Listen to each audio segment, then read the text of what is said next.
अब महाराष्ट्र की trainee lady IAS पूजा खेडकर फिर विवादों में है।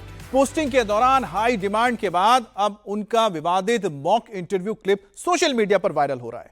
आरोप है कि पूजा खेडकर ने आईएएस ऑफिसर बनने के लिए फर्जीवाड़े का सहारा लिया। पहले से ही उनके दिव्यांगता सर्टिफिकेट पर सवाल खड़े किए गए थे। अब नए वीडियो में वो ओबीसी कोटे के इस्तेमाल को लेकर सवालों में है। अब पूजा खेडकर ओबीसी के नॉन क्रीमी कोटे से सिलेक्ट हुई थी।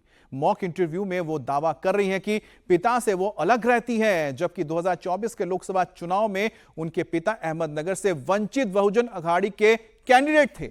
40 करोड़ की संपत्ति डिक्लेयर की थी। हलफनामे में कहीं भी बेटी या फिर पत्नी के अलग रहने का जिक्र नहीं किया गया है। अब पूजा खेडकर पहले भी सुर्खियों में रही हैं।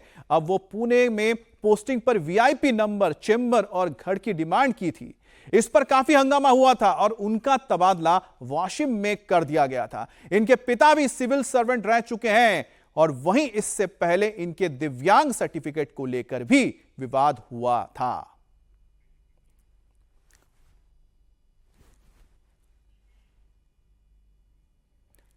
अब पहले पूजा खेडकर का चैट आपको दिखाते हैं। जब उनकी पोस्टिंग पुणे में हुई थी तब वीआईपी नंबर, चेंबर की डिमांड को लेकर वो सुर्खियों में आई थी। अब डिमांड का पूरा चैट सामने आ गया है। पोस्टिंग के बाद वो लगातार अपने डिमांड करती रही और विवाद बढ़ने पर उनकी पोस्टिंग पुणे से वाशिम कर दी गई थी। अब दिव्यांगता सर्टिफिकेट से लेकर ओबीसी सर्टिफिकेट के बेनिफिट तक पूजा खेडकर विवादों में रही है। तो आखिरकार चैट और साथ ही साथ उनके डिमांड, ये तमाम वो चीजें हैं जो अब तक विवादों में थे। अब उनके चैट भी सामने आ गए हैं और इनके जरिए आप समझ सकते हैं कि आखिरकार क्यों यह विवाद खड़ा हुआ है, क्यों विवादों में आईएएस अधिकारी। पूजा खेडकर ट्रेनी आईएएस ऑफिसर हैं। ट्रेनिंग के दौरान नखरेबाजी से चर्चा में ये आई थी। अब पुणे में पोस्टिंग इन्होंने चाही, साथ में क्या कहा, वीआईपी नंबर चाहिए, चेंबर चाहिए और घर भी चाहिए। अब विवाद बढ़ने पर क्या हुआ, इनका तबादला वाशिम में कर दिया गया। लेकिन पूजा खेडकर के दिव्यांग होने के सर्टिफिकेट पर भी सवाल उठाया गया, विवाद खड़ा हुआ है।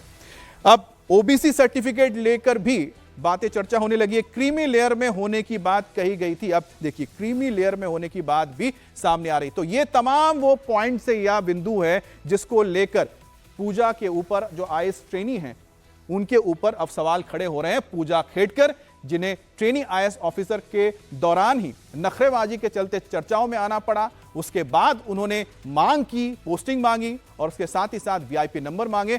अब तो उनके सर्टिफिकेट, चाहे वो दिव्यांग होने के हो या फिर ओबीसी के हो, उसको लेकर भी सवाल खड़े हो रहे हैं। पूजा खेडकर की डिमांडों को लेकर पुणे के कलेक्टर ने रिपोर्ट भी सौंप दी है। रिपोर्ट में डीएम ने कई हैरान करने वाले खुलासे किए हैं। पूजा खेडकर गैर पेशेवर रवैया अपनाती थी, प्रोफेशनल नहीं थी मतलब, और खुद के लिए अलग अलग डिमांड करती थी।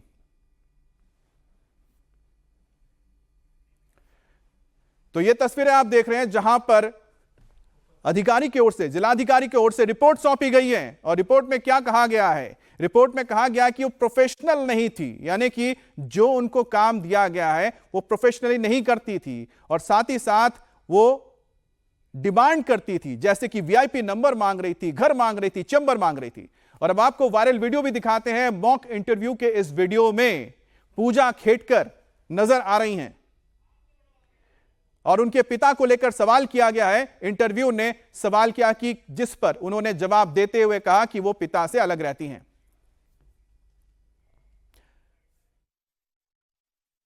और हमारे साथ राजेश कुमार भी जुड़ गए हैं। राजेश, बहुत सारे पॉइंट तो सामने आ गए, जिसमें पहले तो किन बातों के लिए चर्चा में आई, अब जो सबसे महत्वपूर्ण हो जाता है, जो सर्टिफिकेट्स की बात हो रही है और साथ ही साथ जो अब ये एक मॉक इंटरव्यू का वीडियो भी सामने आ गया है, इन सबको अगर मिला लिया जाता है तो ये जो तार है या फिर ये पूरी की पूरी कहानी क्या निकलकर सामने आती है? देखिए, फिलहाल जो तबादला हुआ है अमित, वो इस वजह से हुआ है क्योंकि बतौर प्रोबेशनरी ऑफिसर उनका पुणे कलेक्ट्रेट में तबादला हुआ था, लेकिन 3 जून को वो वहां पहुंची हैं और 3 जून से लेकर 20 जून तक जो उन्होंने वहां पर हड़कंप मचाया, उसके बाद 24 जून को कलेक्टर ने महाराष्ट्र सरकार को रिपोर्ट दी है। और हुआ क्या, 3 जून से 24 जून के बीच में वो वहां पहुंची तो पहले उन्होंने, पहुंचने से पहले ही वो वहां के कलेक्टर को और वहां के अपर जिला अधिकारी को मैसेज करना शुरू किया कि उन्हें सेपरेट केबिन चाहिए, उन्हें गाड़ी चाहिए, उन्हें घर चाहिए, उन्हें सिपाही चाहिए। जब वो वहां ज्वाइन करने पहुंची, उसके बाद जब उन्हें सेपरेट केबिन के बारे में कहा गया कि सेपरेट केबिन उन्हें नहीं मिल सकता है क्योंकि प्रोबेशनरी ऑफिसर्स को अलाउड नहीं है, और उन्हें एक केबिन दिया भी गया अलग से, तो उन्होंने वो केबिन में बैठने से इनकार कर दिया। फिर वो अपने पिता के साथ वहां आई, पूरे बिल्डिंग में घूमने लगी और खुद से एक वीआईपी केबिन ढूंढ लिया जो बाथरूम अटैच्ड केबिन था। जो रिपोर्ट में जो कहा गया हमें, तो वो मैं बता रहा हूं, जो बाथरूम अटैच्ड केबिन था, उन्होंने कहा कि मैं यहीं बैठूंगी वहां पर। फिर उन्होंने डिमांड किया कि यहाँ पर इलेक्ट्रिक फिटिंग्स लगनी चाहिए। वहां पर जब इलेक्ट्रिक फिटिंग्स लगने की बात हुई तो पीडब्ल्यू डिपार्टमेंट के लोग आए, उन्होंने कहा कि पुराने इलेक्ट्रिक फिटिंग्स अभी नहीं है। पूजा खेड़कर इस बात पर, उनके पिता इस बात पर अड़ गए कि पुराने इलेक्ट्रिक फिटिंग्स ही चाहिए। जब कहा गया कि नहीं मौजूद हैं, तो उन्होंने कहा कि मैं इस वीआईपी केबिन में भी नहीं बैठूंगी। उसके बाद वो जो अपर जिला अधिकारी हैं उनके केबिन में गई, कही कि आपके एंटी चेंबर में बैठूंगी। अपर जिला अधिकारी ने कहा कि आप यहाँ नहीं बैठ सकती। उसके बाद काउंटिंग का दौर था, उस दौरान लोकसभा चुनाव के काउंटिंग का दौर था। उन्हें कहा गया कि काउंटिंग हो जाने दीजिए, उसके बाद हम देखते हैं आपके जो डिमांड्स हैं उसको लेकर। तब तक उन्हें रहने की व्यवस्था उनकी करा दी गई थी। लेकिन जैसे ही काउंटिंग खत्म हुई, उसके बाद फिर से वो केबिन की मांग करने लगी, सेपरेट केबिन की मांग करने लगी, कांस्टेबल की मांग करने लगी। इस दौरान अपर जिलाधिकारी मुंबई आते हैं उनका किसी काम की वजह से। उनके अनुपस्थिति में उनके एंटी चेंबर पर पूजा खेड़कर ने कब्जा कर लिया। उनके केबिन से सोफा निकाल दिया, टेबल, कुर्सी, उनका नेम प्लेट सब निकाल दिया और अपना नेम प्लेट जाकर उनके केबिन के बाहर लगा दिया। और डिपार्टमेंट को भी कहा कि इसी केबिन का एड्रेस देते हुए उनके लिए विजिटिंग कार्ड छापा जाए, राजमुद्रा जो है वो निकाला जाए। साथ ही जब वो दफ्तर आती थी तो ऑडी कार से, यानी कि प्राइवेट ऑडी कार से आती थी, उस पे लाल और नीली बत्तियां लगा के आती थी। साथ ही उसमें महाराष्ट्र सरकार का इंसिग्निया भी लगा के आती थी। तो ये तमाम बातें सामने आ रही थी। उसके बाद जिलाधिकारी ने रिपोर्ट दी यहाँ पर, जिसके बाद उनका तबादला पुणे से वाशिम में हो गया। अब जो दूसरी बात सामने आई, जब ये पूरा वाकया सामने आया, तो दो और बातें सामने आई कि उन्होंने गलत एफजी अमित।